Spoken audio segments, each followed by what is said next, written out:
Manila po tayo ngayon. Ito po ang tinatawag namin dito. Kinakatuwaan. Kinakatuwaan lang po ito. Uy, ano po na? Tignan niyo po.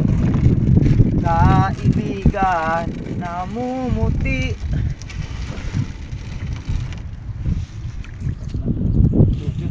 Ha?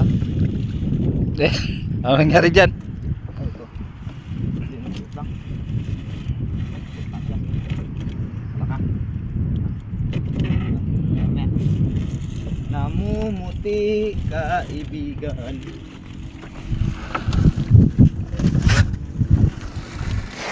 Hirap ng ganitong trabaho.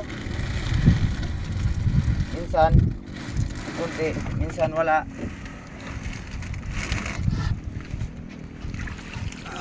Oh. Mamaya na lang po yan. Kasi nagkagulo-gulo na. Ala oh. Thank you God. Good morning. Madang blessing nito. Oh. Ala ko po. Alam, sarap nito kinilaw.